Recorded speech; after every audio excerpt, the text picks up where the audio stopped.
Oi, gente! Então hoje a gente vai dar continuidade ao resumo do Mahabharata, o estudo do Mahabharata que a gente está fazendo. Então a gente começa falando um pouco da complexidade, da oposição do Duryodhana, que é o irmão mais velho dos Kauravas, com o Yudhishthira, que é o irmão mais velho dos Pandavas. Bom, os Pandavas, filhos do rei Pandu, que é irmão do rei Dhritarashtra, pai de Duryodhana. Lá nos primeiros vídeos a gente conta sobre a morte do rei Pandu. Ele deixa então o trono para o irmão Dhritarashtra, pai de Duryodhana. Então Duryodhana se sente no direito de receber o trono depois que o pai Dhritarashtra vier a falecer. Mas Yudhishthira é o filho mais velho do rei Pandu, então fica uma dúvida: quem é que vai ficar com o trono? Quem que vai ser o sucessor do trono? Yudhishthira ou Duryodhana? O povo, a vontade popular é no sentido de Yudhishthira, mas alguns políticos apoiam Duryodhana, que é o mais velho dos Kauravas. Então esse medo de perder o trono para Yudhishthira, somado com o amor pela mãe, pelos irmãos, e o receio de, se eu perder o trono, como fica o destino da minha família, né, da minha mãe, dos meus irmãos, do meu pai. Então, e a inveja também, né, que Duryodhana sente dos Pandavas. Tudo isso junto faz então do Duryodhana o grande opositor dos Pandavas. Seguindo então a sequência da história, os políticos e familiares se dividiam, né? Uma parte apoiava Duryodhana, outra parte apoiava Yudhishthira. Dentre esses parentes, Bhisma, que era o tio-avô, né, dos Pandavas e dos Kauravas, ele ficava lá meio que sem saber quem apoiar. Ele foi o responsável pela criação de todos, amava todos os sobrinhos igualmente, reconhecia qualidades e defeitos em todos, mesmo com uma visão imparcial. Bhisma não sabia direito tomar partido, ele não tinha uma opinião formada, quem que eu vou apoiar.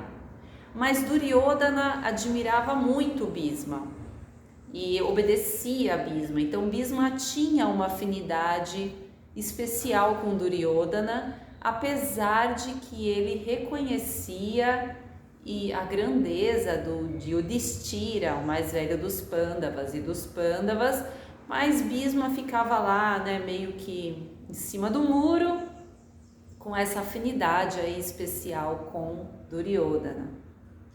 Também aparece o tio Vidura. Esse meio tio Vidura, ele apoiava os Pandavas de maneira bem imparcial. Ele queria preservar a família de atitudes adármicas. Ele via que os Kauravas tinham atitudes não dármicas, ou seja, não virtuosas, e ele achava que para preservar a família, para manter a família viva no Dharma, era necessário que o trono fosse então deixado para Yudhishthira, que era dármico, né? Era muito conhecido por ser um defensor do Dharma. Então o tio Vidura, que é um meio tio, também muito importante entre os políticos, assim como Bhisma, né, apoiava os Pandavas. Bom, a oposição entre Pandavas e Kauravas era muito grande e o rei Dhritarashtra resolve então, pensando em harmonizar o ambiente, porque todos viviam no mesmo palácio ali na região, ele resolve então mandar construir um palácio só para os Pandavas e para Kunti viverem. E quando Duryodhana fica sabendo da construção desse palácio, ele resolve então armar, junto com seus apoiadores políticos, um golpe. Eles se infiltram na construção desse palácio e eles enchem a casa, o palácio, de material inflamável, pensando em atear fogo na casa, matar os Pândavas. Então realmente é uma coisa grave que eles estavam planejando, de acabar com a vida dos Pândavas, jogando fogo no palácio durante alguma noite em que os Pandavas estivessem dormindo. O meio-tio Vidura, sabendo desse golpe, dessa armação, quando ele fica sabendo dessa armação, porque também tinham aqueles que apoiavam os Pândavas, então estava rolando mesmo um clima de jogos políticos, né? Então esse tio Vidura fica sabendo desse plano e resolve discretamente avisar Yudhishthira de que eles estavam correndo perigo ao aceitar esse palácio de presente. E ele fala algumas palavras para Yudhishthira. Então ele diz: a toca do chacal sábio tem mais de uma saída. Então quando ele fala isso para Yudhishthira acha estranho. Fala: ué, por que o meu tio veio falar para mim que a toca do chacal sábio tem mais de uma saída? E Yudhishthira sabia que ele era visto como um homem muito sábio. E aquilo ficou na cabeça dele, bem na época que eles estavam ganhando um palácio de presente do rei Dhritarashtra, pai de Duryodhana. Então ele entende pelas palavras do tio que era necessário providenciar mais de uma saída naquele palácio, que talvez eles estivessem correndo risco. Talvez fosse acontecer algum golpe, alguma coisa contra a vida deles. Porque na história, o Duryodhana já havia tentado matar um ou outro Pandava em situações diversas ao longo conforme eles foram crescendo, na adolescência e no início da fase adulta. Então Yudhishthira já estava atento. E aí então o que ele resolve fazer? Antes de mudar para o palácio com a mãe e com os irmãos, ele manda construir um túnel. Ele e os irmãos mesmos vão lá e conversam sobre a situação e decidem construir um túnel, uma saída, uma segunda saída. Caso acontecesse alguma coisa, eles escapariam por esse túnel. Bom, então eles mudam para o palácio e lá, numa das noites, eles percebem alguns movimentos estranhos. Eles já estavam muito atentos e a hora que eles percebem que tem alguma coisa diferente, eles resolvem então sair pelo túnel, e é quando os opositores políticos jogam fogo no palácio. E como ele tinha sido todo feito com material inflamável, óleo de resina e outros materiais inflamáveis, o fogo se espalha muito rápido. Mas os Pandavas conseguem escapar por esse túnel. Como as pessoas não sabiam da existência desse túnel, eles são dados como mortos, e a população no dia seguinte é comunicada de que os Pandavas estavam mortos. E aí o Duryodhana vai no seu super, interpretando uma tristeza muito profunda pela morte dos primos, ele avisa a população, que fica desolada porque eles apoiavam os Pandavas como sucessores do trono. Enquanto isso, os Pandavas escaparam pelo túnel secreto que eles haviam construído e fugiram até a margem do rio Ganges, onde o tio Vidura tinha deixado preparado para eles um barco. Então eles sobem nesse barco, atravessam o rio Ganges e vão se esconder na floresta. Eles se embrenham lá na floresta e começam a andar com pouca comida, pouca água, a Kunti já super cansada, os Pandavas todos cansados, Nakula, Sahadeva cansados, Arjuna cansado. Então Bhima, segundo Pandava, filho do Deva Vayu, que tinha uma força física muito grande. Ele era filho do Deva, do Prana, da força vital, então ele tinha muita força vital. Carrega os irmãos e a mãe nos braços e anda naquela floresta para fugirem daquele golpe, né? Eles estavam tentando salvar as próprias vidas ali, a vida da mãe, né? Bom, então eles vão lá para o meio da floresta até uma região onde tinha uma clareira, e ali então eles ficam, e aí eles vão providenciar comida, água, para poderem ficar lá até que eles pudessem conversar e decidir o que fazer dali para frente. Bom, eles então se aninham, né? Vão passar uma das noites, eles passam meses na floresta, né? Nesse começo aí de chegada na floresta, eles param num lugar que é um lugar conhecido por ser uma região da floresta habitada por demônios devoradores de carne humana. Uma das noites, enquanto eles estavam nessa região da floresta, Bhima está lá sentado observando os irmãos e a mãe dormirem, porque eles faziam isso entre eles, né? Cada pedaço da noite era um que ficava acordado enquanto os outros dormiam, para proteger os irmãos e a mãe. Então Bhima estava lá, sentado na floresta, observando o descanso dos irmãos e da mãe. Quando de repente aparece uma Rakshasa, que era uma demônio, uma Rakshasa, uma demônio devoradora de carnes humanas, como já era conhecido que tinha bastante ali naquele pedaço da floresta. Só que essa Rakshasa, chamada Hidimbi, tinha ido até lá a pedido do irmão dela, o demôniozão, o chefe lá dos demônios da floresta, que estava com fome.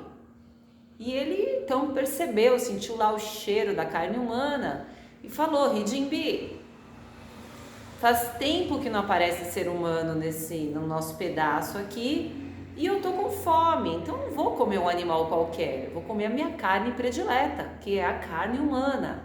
Vai lá até onde eles estão, mate todos eles para mim, e quando eles estiverem sangrando, você me chama para eu ir lá comer. E a Hidimbi, tá bom, que ela pensou, bom, aproveito, eu também janto, e foi.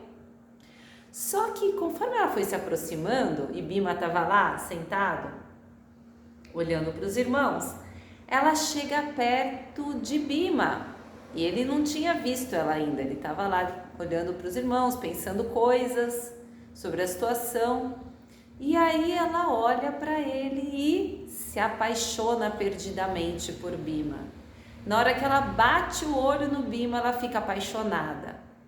E aí, naquela paixão, aquele amor, ela falou: meu Deus, eu não posso matar ele, eu me apaixonei por ele. E aí, Hidimbi decide que não vai mais matar Bhima. Ela fica com vontade, na verdade, de conversar com o Bhima, de jogar o charme dela para o Bhima. Então ela se transforma numa mulher belíssima e se aproxima de Bhima, e Bhima olha assim e fala: ué, de onde saiu essa mulher? Que eu estava aqui na floresta olhando os meus irmãos, de repente aparece uma mulher dessa na minha frente, né? E ele fica intrigado. E a Hidimbi lá, jogando o charme dela, ou falando, conversando, dizendo que ela havia se apaixonado por ele perdidamente, que ela era uma habitante lá da região. E o Bhima sabia, né, que tipo de seres habitavam a região, que era uma região famosa por ser habitada por demônios. Que o sonho dela era ser mãe, e que ela estava apaixonada, e não sei o que. Bom, e Bhima lá, conversando com a Hidimbi. Enquanto isso, o irmão de Hidimbi começa a perceber que ela está demorando para chamar. Normalmente ela é mais rápida. Ela vai lá, mata a comida, ele vai e come. Dessa vez a Hidimbi estava demorando. E aí o irmão dela fala, bom, será que aconteceu alguma coisa com a minha irmã? Deixa eu ir lá ver, né? Se a minha irmã tá passando por algum apuro. E foi até onde estava Hidimbi. E a hora que ele chega, ele vê a irmã dele transformada numa linda mulher, jogando charme pro jantar dele. E ele fica furioso com a Hidimbi. Então ele ataca Bhima. Ele aparece do nada já atacando Bhima e Bhima luta com ele. E aí começa uma briga enorme ali na floresta, com gritos, e a Hidimbi parada ali olhando, né, e desesperada porque o amor da vida dela poderia morrer naquele momento, porque o irmão dela era um grande guerreiro, demônio. E Bhima lutando, e aí os outros Pandavas começam meio que a acordar naquela barulheira toda, falam, meu Deus, Arjuna acorda, Nakula, Kunti, Saradeva, Yudhishthira, meu Deus, o que está acontecendo com o Bhima? O que ele está lutando com esse demônio, né? E o que essa mulher está fazendo aqui? Bom, no fim, Bhima mata o irmão de Hidimbi e ela fica triste, né? A Hidimbi fica triste, né? Porque o irmão estava morto, mas ao mesmo tempo ela estava apaixonada por Bhima, então ela volta para Bhima e fala, por favor, fica comigo, eu quero ter um filho. E Bhima fala assim para ela, olha, tudo bem, a gente pode ficar junto até você ter um filho, já que você quer tanto ter um filho, ser mãe. Mas assim que você tiver esse filho, a gente vai se separar, porque eu preciso dar continuidade para as minhas coisas na minha vida. Tudo bem? Aí ela, tudo bem, ela topa. Então, Hidimbi continua lá, seguindo viagem junto com os Pandavas, com a Kunti, até ela engravidar. Hidimbi engravida e aí nasce o filho de Hidimbi com Bhima, que é um demôniozão, né? Um Rakshasa, filho do Bhima, então muito forte, né? E já nasce grandão, forte, e fala assim para Bhima que sempre que ele precisar de um apoio, de uma ajuda, de qualquer coisa, para ele só chamá-lo, que ele iria para ajudar, seja no que fosse. Então, Bhima agradece, né? Fica feliz de ver que a Hidimbi teve o filho que ela queria tanto. E a Hidimbi então dá para esse filho o nome de Gatotkacha. E os Pandavas vão se reunir para ver o que eles vão fazer dali para frente. E então os Pandavas decidem retornar a Hastinapura e enfrentar a situação política lá com os Kauravas. Bom, conforme eles começam a sair do esconderijo da floresta e a retornar, né, ao reino, eles vão encontrando com o povo e aí eles ficam sabendo que estava acontecendo o Svayamvara de Draupadi. Svayamvara é uma cerimônia casamenteira. Então, no Svayamvara existem vários tipos de Svayamvara. Pode ter uns em que a princesa ou a noiva escolhe entre os pretendentes qual que ela quer casar. Tem outros que esses pretendentes participam de alguma prova e aí o que vencer fica com a noiva. Esse Svayamvara de Draupadi, a filha do rei Drupada, de um outro reino, né? A gente já falou de Drupada, a gente já falou da Draupadi nos vídeos anteriores. Então, nessa cerimônia, era um torneio de arco e flecha. E quando Arjuna fica sabendo que estava tendo Svayamvara de uma princesa e que o torneio era arco e flecha, ele se anima, ele fala, eu vou lá, torneio de arco e flecha, eu vou ganhar com certeza, né? O Arjuna com aquele sentimento, né, de autoconfiança imbatível, ele vai participar do torneio do Svayamvara de Draupadi. E ele vence, de fato ele vence, e recebe a mão de Draupadi. Draupadi se torna então sua esposa. No meio de tudo isso, o povo fica sabendo que os Pandavas não morreram. E a notícia se espalha e todo mundo fica sabendo, e Duryodhana fica imerso numa sombra, fica sombrio, com um sentimento muito negativo, porque ele tinha se livrado do problema. E agora os Pandavas estão vivos, mas como? Aquela casa queimou inteira e ele fica muito sombrio, com muita amargura de receber essa informação, já com a mente, usando a mente para tentar resolver isso, e o povo em festa, descobrindo que os Pandavas ainda estavam vivos, e a Arjuna casando com Draupadi. Bom, Arjuna então, casado com Draupadi, leva ela para conhecer a Kunti, a mãe dele. Só que a hora que ele chega, Kunti tinha acabado de chegar da floresta. Depois de meses, ela estava cansada, ela tinha um monte de coisa para fazer. E ela tá lá fazendo milhões de coisas e ela não tá vendo que o Arjuna tá chegando com uma noiva, com uma esposa. Ela só tá fazendo as coisas dela. E aí o Arjuna fala: mãe, eu ganhei um tesouro e trouxe para você ver. E ela ouve aquilo, mas ela não olha. Então ela fala: filho, que bom que você ganhou um tesouro, divide com seus irmãos, por favor. E o Arjuna recebe essa ordem da Kunti. E na tradição deles, quando uma mãe faz um voto, dá uma direção, um direcionamento, os filhos cumprem. Mesmo que seja algo que ela falou por engano, porque ela não estava vendo. E aí depois, quando ela olha, ela fala, aí ela já falou. Então a palavra é muito importante para eles. O que é dito não tem que ser muito bem pensado, porque não se volta atrás. Principalmente uma mãe falando alguma coisa para os filhos. Então fica todo mundo assim, né? Yudhishthira, Nakula, Sahadeva, Bhima, Arjuna, fica todo mundo meio assim. E aí eles se olham, conversam e falam: tudo bem, então a Draupadi vai ser esposa de todos nós. E a Draupadi então recebe 5 maridos de uma vez só. E eles combinam entre eles que ela passaria então um tempo com cada um, seria uma coisa que ela ficaria um pouco com Yudhishthira, depois com Bhima, depois com Arjuna, e sempre a privacidade do casal seria respeitada. Então, quando ela estivesse com Arjuna, os outros irmãos respeitariam. E aí, depois com Nakula, Bhima.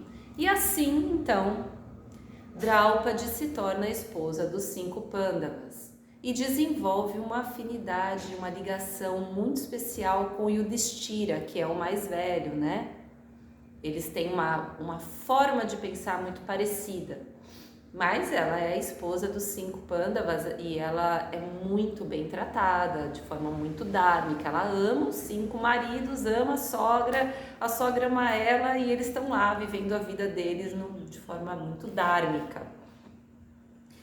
Bom, nesse momento que Draupadi se torna então a nova membro da família dos Pandavas,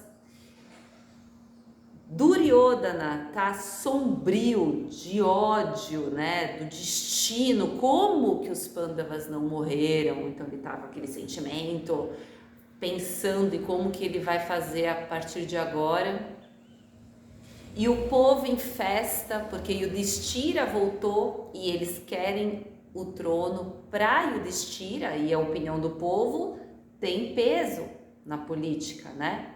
Bom, nesse meio de tudo isso, Krishna, que estava lá no seu reino, um príncipe muito sábio, muito poderoso, resolve, né? Ele tinha um misticismo, né? Então ele percebendo que estava acontecendo, ele decide ir ao encontro dos Pandavas. Krishna, que era conhecido como um príncipe poderoso, ele era sobrinho da Kunti, filho do irmão da Kunti, e ele passou alguns momentos da adolescência junto com os Pandavas e tinha desenvolvido uma amizade com os Pandavas, principalmente com Arjuna, que eles tinham bastante afinidade. Mas ele era muito mais do que isso. Krishna não era só um príncipe poderoso. Na realidade, Krishna é a encarnação do Deus Vishnu. O Deus Vishnu, na trindade hindu, ele é o Deus da preservação, o Deus que sustenta o universo. E ele desce à Terra em formato humano, como uma pessoa, sempre que o mundo entra em caos. Essa vinda do Krishna mostra que a rivalidade, a oposição entre Pandavas e Kauravas não estava causando desarmonia apenas em Hastinapura, mas no cosmos, em todo o universo. E sendo Deus Vishnu o responsável por preservar o equilíbrio cósmico, ele então intervém. E aí, como Krishna, um avatar do Deus Vishnu, ele vai até os Pandavas, que representam as virtudes do Dharma, que são as virtudes sustentadoras da vida eterna. Então ele vai orientar os Pandavas nessa oposição com os Kauravas, que representam tudo que é adármico, que é destruidor, que traz caos para o universo, para todo o cosmos. Então, Krishna sobe na sua carruagem e vai em direção aos Pandavas. Draupadi, cumprindo sua missão de esposa, mulher, e Draupadi é uma mulher muito sábia, ela nasceu do fogo, ela é muito vertical, muito justa, então ela tá ali, né, como uma base de apoio também, de força vertical entre os Pandavas, e Duryodhana armando a próxima e com muito ódio no coração, o povo fervendo para que o Yudhishthira receba o trono, já que o rei Dhritarashtra já está com idade, já está chegando o momento de passar o trono. Então os ânimos estão muito abalados, os políticos estão discutindo como que os Pandavas sobreviveram e agora quem é que vai ficar com o trono. Tio Vidura disfarçando a felicidade dele, porque o objetivo do tio Vidura é manter a família na linha vertical do Dharma. Bhisma, o tio avô, feliz de ver os sobrinhos de volta e ao mesmo tempo preocupado com Duryodhana, pensando como orientar Duryodhana no caminho da sabedoria, porque Duryodhana era de fato sábio, mas tinha essa complexidade no coração. E nesse contexto todo as coisas vão esquentando e existe aí a possibilidade de uma grande guerra, uma grande oposição. Então a gente vai continuar a partir desse ponto no nosso próximo vídeo, dando aí seguimento, né, a esse épico de sabedoria e ensinamentos que é o Mahabharata. Então, até o próximo vídeo.